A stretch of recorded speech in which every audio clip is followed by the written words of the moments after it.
take it. Got it! Boston wins! Two legends in basketball analysis with over 70 years combined experience. This is the Bob Ryan and Jeff Goodman podcast. NBA, some college, a little bit of everything. You know, what can I say? But it wasn't going to happen here with him. I was okay with it. Hey, everybody, it's time for the Bob Ryan, Gary Tanguay podcast here on CLNS, brought to you by Prize Picks, the exclusive daily fantasy partner of the CLNS Media Network. Pick more, pick less with Prize Picks. Bob, we have talked about the Celtics. Nothing's changed. We know what's going on there.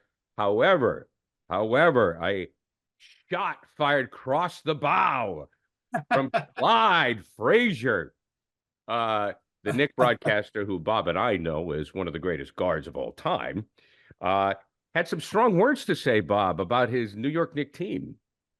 You talk about putting pressure on this guys. Walt Frazier, ladies and gentlemen, is a longtime current broadcaster for the Knicks, as you know, Hall of Fame player. Okay. Walt Frazier this week got my attention when in a story in the New York Post, he compared this Knicks team of 2024-25 upcoming to his championship Knicks team in 73, because it has been 51 years now since they won any championship. And wow, you know, I mean, that's a big statement. Now he's known for his hyperbolic broadcast style. Yes, and his wardrobe. And his wardrobe, his flashy wardrobe. He's Clyde. He's carried this image 50 years now, more, loves it. He lives it every day. And, but, you know, that's putting some pressure locally on that team, you know, to live up to that. He also compared Jalen Brunson to Willis Reed as a leader. And that's interesting. Well, I could see that. And when you say as a leader, not as a leader. Well, of course. Yeah, because they're two different players. I mean, obviously, they're two different players. Well, one of them's 6'2", the other 6'10". So. Yeah, right. You know, one was a center, one's a guard. As a leader, I see that, and the face of the team. I think, you know, he's the face of the team, and he's the leader, and that I could see. But for those who don't know, can you just go back, because you covered this? Yeah, I did. Just give us a description of that 73 team. Now, for Celtics purposes, John Havlicek got hurt, correct? Oh, that was that right. That was a fact. Why that's one of the reasons why the Knicks won. It's the great what if. It's the one reason why they won. They had gone to the finals the year before, beating the Celtics in 5 games, and now we're in the 7-game series. Havlicek gets hurt in Game 3, can't play in all Game 4 at all. Celtics have a 16-point lead going into the fourth quarter in Madison Square Garden on Easter Sunday, and they lose it. In part because the referees were ridiculous. And then that wasn't just Bob Ryan's opinion. That was the opinion of anybody who covered the game. Anyway, but the Knicks were good. All right. The Knicks were famous that they passed the ball. They were one of the great passing teams of all time. They shared the basketball. And they had and Willis Reed was in a MVP, was coming off 3 years later from an MVP. He was a great center, a great all-around center. Frazier and at that point it was Earl Monroe. Right. They had previously been Dick Barnett, the guards. The forwards were Dave DeBusschere and Bill Bradley. Phil Jackson came off the bench, or as Marv Albert called him, Action Jackson, and he came off the bench. Cazzie Russell came off the bench, but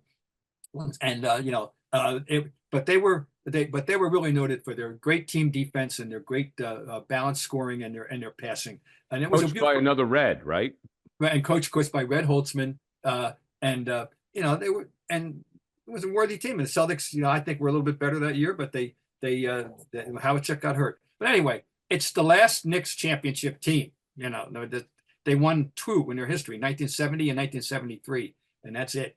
And for Frazier to compare that team, it's hallowed in Knicks history. All the you know, it's a revered team, and that's really, I don't know. I mean, I gotta believe he believes it. I mean, what's the point otherwise? He's not. The only thing he can do is put pressure on a team. Well, I mean, they've made some additions, and he's obviously a team broadcaster. But I do think it's a worthy discussion because they are better. They have improved. They are better, and if they're healthy, they're a formidable opponent. And we know how tough it is to repeat in this league. I want to talk about Willis Reed for a minute. You know, while we have a chance, because To me, he is because he won, I believe, one title. So I think he's one But of the two, great.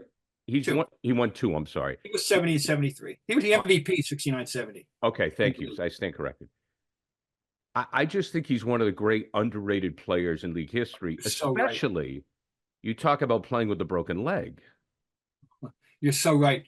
Willis Reed, out of Grambling, and he came into the league, and the Knicks already had Walt Bellamy, and so he was out of position as a forward in the beginning of his Knicks career, and he did what he did as well as he could do, but he was really born, put on this earth to be an old-fashioned center, and when we had centers, another story for another day. But he was a center, but not until the Knicks made the most fateful and important trade in their franchise history.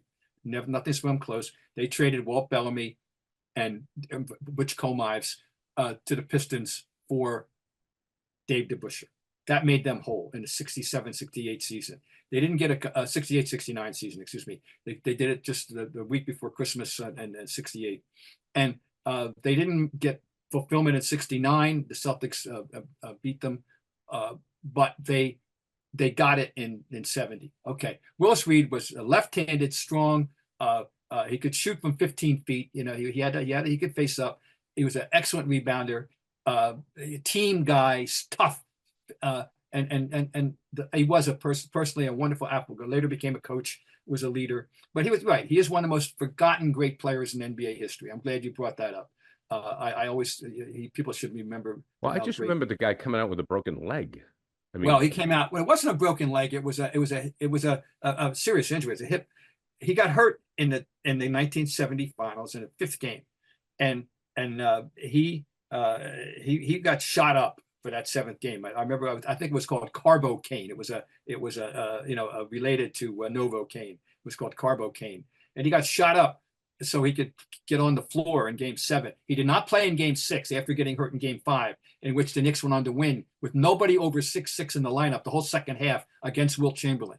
How about that? This is see, when you're talking about Chamberlain, by the way, and Russell, things like this, are what you have to cite, the difference between the two. There was no excuse for Wilt not dominating that game.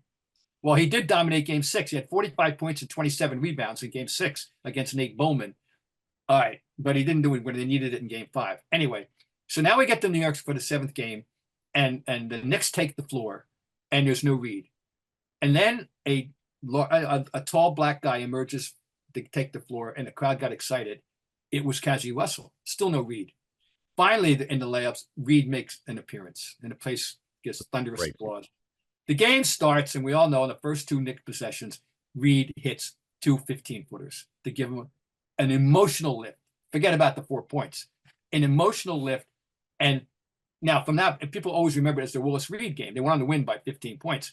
It was the Clyde Frazier game. Clyde Frazier had 36 points and 19 assists in that game. I repeat, 36 points and 19 assists. But Willis Reed gave them that emotional lift in 1970. Yes. And when you look at the stats and you talk about, the 30 points and the 40 rebounds and the 19 assists, and now we make such a big deal about a double-double. Yeah, I know. Well, the game was different, and yeah, absolutely, and you're right. Because you're taking what Russell and Chamberlain did, the numbers that they put up, But one of the things about rebounds we have to remember, and that's why you have to be fair about trying to evaluate different eras, is that what really should matter is the percentage of available rebounds, not total rebounds, because rebounds are a product of missed shots. Somebody's got to miss the shot, and the fact is that in those days they took more shots and missed more. Somebody had to get the rebounds. And the best rebounders were in that days, but they weren't the only guy. Jerry Lucas was pulling in 20 rebounds a game as well, and guys were getting the mid-teens rebounds, which today would lead the league. If you're going to get 15, if you tell me right now that someone's going to average 15 rebounds next year, I'll put my money down. He'll lead the league. And in those days, there's no question. Or that would get you 10th, that would get you 10th place in those days. But that's because the shot making is superior now. And it's just different. So anyway. I got to tell you one quick anecdote. Sure, please do. As long as we're on the subject, it's one of my favorite, byproducts of my fun moments of my career. So after that game, the Knicks win game 7. This is the old days now, folks. They let the press into the locker room before the Knicks arrived. And there weren't all that many of us out of town, you know, as compared to where they were today. So we are in the locker room awaiting the Knicks, you know, and there was no postseason interviews with TV and all that. And that's it. So in comes Frazier, who has just had this game. And his first words are, "Man, I need a beer." And I get that in my story, in my lead, because, you know, you're not going to get a line like, no one's going to get that line today, folks. I hate to tell you, but I'm just saying that's how different the world was, that we were awaiting the Knicks in the locker room when they came in having to celebrate their championship. Okay. All right. But we digress. Well, no, those were the days, Bob. There's no doubt about it. So now when you talk about this Knicks team, yeah, and you mentioned Brunson, you know, when you go down the roster, listen, Clyde Frazier, I love him. I don't, because of all the players you mentioned, I don't know if I see the connection. Like, I don't see you could say Clyde Frazier. You could say, okay, Pearl Monroe, Clyde Frazier, that equals Brunson, but there's no Willis Reed on this team. First of all, Hall of Fame Reed, Hall of Fame DeBusschere, Hall of Fame Frazier, Hall of Fame Monroe, Hall of Fame Bradley. They'll make the Hall of Fame. That starting five made the Hall of Fame. Right. Brunson is on a path now. If he continues for another 4, 5, 6 years of what he's doing, nobody else. You don't see. There's no way we're projecting anybody on this current Knicks roster to go to the Hall of Fame. Right. But in contemporary game, it's a damn good deep roster. With, of course, the phenomenon of the 4 Villanova guys. They've just added to the original core of Brunson, Jason Hart, and Dante DiVincenzo. They've added Mikal Bridges, which is a big pickup. And now they're really deep at the wing. And they did, by the way, don't think this wasn't with the Celtics in mind specifically, because of the strength the Celtics have with Tatum Oh, sure. Prize Picks is America's #1 daily fantasy sports app with over 5 million active members. Prize Picks is the easiest and most exciting way to play daily fantasy sports. Unlike other apps on Prize Picks, you just go against the numbers. You against the numbers, that's it. You can now win up to 100 times your money on Prize Picks. With as little as 4 correct picks, you can turn $10 into $1,000. That's right, $10 into $1,000. It's that easy. One Caleb Williams passing yard gets you 1 win on Prize Picks every week in September. That's right. Only 1 yard gets you an automatic win every football season in September. 4 weeks of free wins, 4 weeks of free W's. Don't miss the deal on Prize Picks, because it's gone when September is gone, when September ends. Prize Picks is the best way to win real money this football season. Which players are going off, which ones aren't. Make your picks in less than 60 seconds and turn your sports opinions into real money all season long with Prize Picks. Patrick Mahomes, what do you think of this one? Patrick Mahomes for more than 4,300 passing yards. And Aaron Rodgers, listen, he has to really step it up. Aaron Rodgers for more than 3,750 passing yards. Yeah, I think both of those can happen. Download the Prize Picks app today and use code CLNS for a first deposit match of up to $100. That's code CLNS on Prize Picks for a deposit match up to $100. Prize Picks, run your game.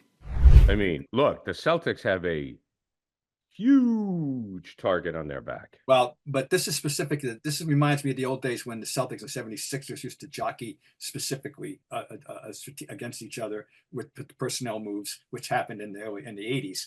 And now I think the Knicks made this move for Bridges, specifically thinking we need another guy to help us play against the Celtics forwards. So, do you have an example of the 80s story? Yeah, well, one of them, late 70s, was when the Celtics, excuse me, the 76ers signed from Portland. God, the guard. I'm having a senior moment.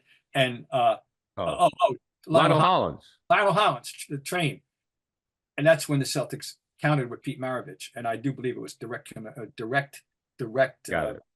thing. They had I remember in the draft, I think their draft strategy was also to counteract each other in those days. And I think Pat Williams, the late Pat Williams, used to tell me about it. He was with Philadelphia, and we were good friends. So, but this anyway. The Knicks, they got the Villanova connection. They re-signed Randall, which I had to do. They re-signed Onunobi, who's a good player, and really they're quite deep now. Their one question is they got to depend on Mitchell Robinson to stay healthy. They don't have the backup that they had when they had Isaiah Hartenstein, and he did a good job for them last year. By the way, I am told, keep your eye on this, that there are people who think that their first round pick, Tyler Kolek, is ready for the NBA, that he's going to be a really good player. So I'm just keep your eye on. I don't know. I'm not in. I remember him from Marquette, but just to tell you, keep your eye on. Don't be shocked if he turns out to have a role on this team. But clearly, it's a formidable team, and of course, Thibodeau got his new 3-year contract, and they like playing for him. They all swear whatever he did in Chicago years ago or wherever, they know that's ancient history. And I think he's learned a few things about how to get along with people better, and because he can always X and O, but it's not just that when you're a coach. You know that. That is for sure in the NBA. I still say that was Phil Jackson's and Red Auerbach's greatest. It was managing the talent, Totally. knowing. It was human resources what it was, more than anything. You're absolutely right. So now, will Philadelphia give the Knicks Well, and the Celtics a run? Philadelphia, they're getting deeper. Now we know they first of all they had Paul George, and so you got to respect that. So now they've got a formidable big three of Joel Embiid, Tyrese Maxey, and Paul George. They added quietly, just veteran depth, that guys that can play this game. Andre Drummond, he can still rebound, folks. He didn't maybe turn out to be a great player or a Hall of Famer, but he's a professional. He gives him some strength. Reggie Jackson, BC's own Reggie Jackson, who's now 34 years old. I know time flies. This is his 5th team, but he always seems to be able to find a job, and he's there. Eric Gordon, they've added, and Caleb Martin.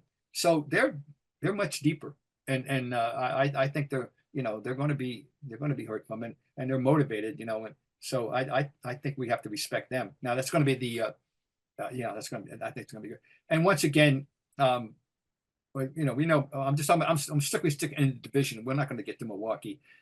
The Heat, Jimmy Butler is already on record as saying, we would have beaten them. They wouldn't, if I were playing, we wouldn't have. And they got Bam, who's at the peak of his career right now. They added Gary Trent Jr., who's a nice, solid player. Yeah. And they got Hero.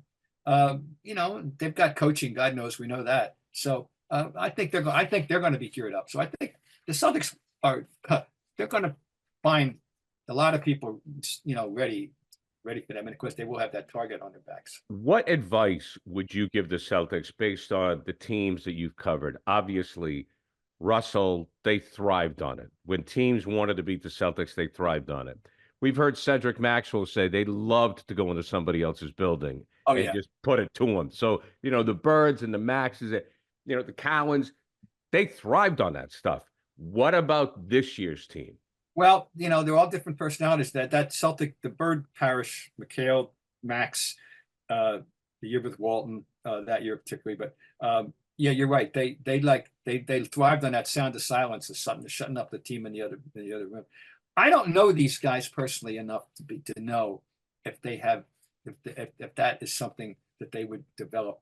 I have to tell you. I don't think they know, Bob. I think it is the story of the season. It's the story of the season. See, this is here's their whole saga. This is a interesting novel that they've created. Right. They had this arduous path to win a championship. Amidst a lot of skepticism, at the very least, and cynicism as well, of people that they lacked that je ne sais quoi. Hey, we talked about 100 times. You got to go do it. We know how talented they were, but they fell short against the Warriors when they were just as good talent. They fell short against the Heat when they were just as talented. But last year they answered all the questions. But hey. They did, in fact, run into a bunch of opponents who were missing key players. Right. I mean, that's a fact. So, Jimmy Butler can say what he wants, but we can't, and he's not the only one. I mean, Giannis, on down the list, they lucked out in that regard. And so they're going to have to, and people are going to remind them of that. So we're going to see, I think, the repeat thing is real, and there's a whole dynamic. So that novel is still being written. This is the next chapter. This is it's okay. You did it once, and you've got the same group, and you've got the talent. It was, and we all agreed, Gary. It wasn't about talent. It was about putting it to use properly. And they finally did, and they did it very well. But once again, there was that little but about the opponents. So, maybe, I don't know if they could use that as a motivation. We're going to show the world that, we are the best team, and don't try to take away our accomplishment. Maybe that's going to be it. Well, I think how Joe Mazzulla is going to handle it. That's it. And Joe's answered every question so far. Yeah. So Joe himself has grown up as a coach in our eyes. We wondered, was this the right move? Hey, Joe Mazzulla got that team to play unselfish winning basketball, and we'll wait and see what strings he has to pull. The key thing is he has the credibility. They won a title. Yeah. Look, they've all been in the room. They've all won a title. They all know how it worked. So when he preaches a certain thing, he's obviously got the evidence to back it up. I think the key is Jaylen Brown, because I think he is the voice. We've talked about Jason Tatum. Wonderful man, terrific player, definitely got disrespected in the Olympics. We talked about that. He should have played more. Sacrificed his own game for the good of the team. And but Jaylen's the guy. I think Jaylen's the on the floor guy of the Celtics that can, because he was disrespected too. Yeah, well, and so I look at Jaylen, Bob. I don't know if you remember, but I don't know how much you were doing the Patriots. Well, I know you were a columnist, but I just remember Willie McGinnis had the corner locker where the players came in. Mm-hmm. You have to go by Willie. And as Rodney Harrison told me, if you were on time for a meeting, you were 15 minutes late per Mr. McGinnis. And I can see Jaylen Brown filling that sort of role. That's very interesting. With the team, yeah, Willie. I love that. Willie was that guy. Willie was so important to those teams. It's too bad the guy got hurt. Well, it's interesting because there were coaches like that, but I never heard of a player like that. So Willie was vital. Yeah, and Bill, that helped out Bill a lot because Willie had been there. The thing about, we'll go Patriots for a minute. Thing about that team, they had been in the Super Bowl in '96 and they lost. Yeah. And they had fallen backwards. And Willie, they got a taste of it. Then Willie got hurt. He had injuries that could have ended his career. So he knew this was his last chance at the apple, last bite at the apple. And he made sure that people were in line. And that's one of the I still maintain, because I was there every day. I still maintain that was a huge reason for their first 3 titles. Huge reason. Well, anyways, I digress. There was nothing better during the summer than experiencing a sunny afternoon at the ballpark, or maybe a nice summer evening, catching a ball game live, in person, not streaming, not on your phone, not on the radio, not on the TV. I remember driving down from Maine every summer. It was a big deal. We get tickets to see the Red Sox at Fenway Park. And I just remember seeing the green grass as you'd walk up through the tunnel. It was like heaven. And I want you to have the same feeling. So go download the Game Time app and go see a game. Game Time is an authorized ticket marketplace of Major League Baseball, so it's really easy to use. You can get your tickets faster and easier. Plus, as you get closer to the first pitch, the prices on Game Time actually go down. They have killer last-minute deals. They have the lowest price guarantee, and you can check out the view from your seats.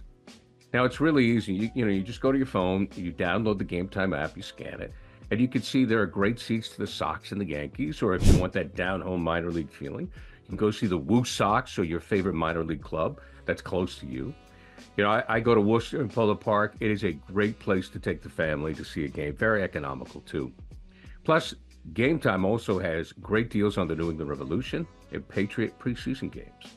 You can get last-minute deals and save up to 60% off on sports, concerts, comedy, and theater. You can save even more when you choose the section and you let Game Time choose the seats. You always get the lowest price guarantee, or Game Time will credit 110% of the difference.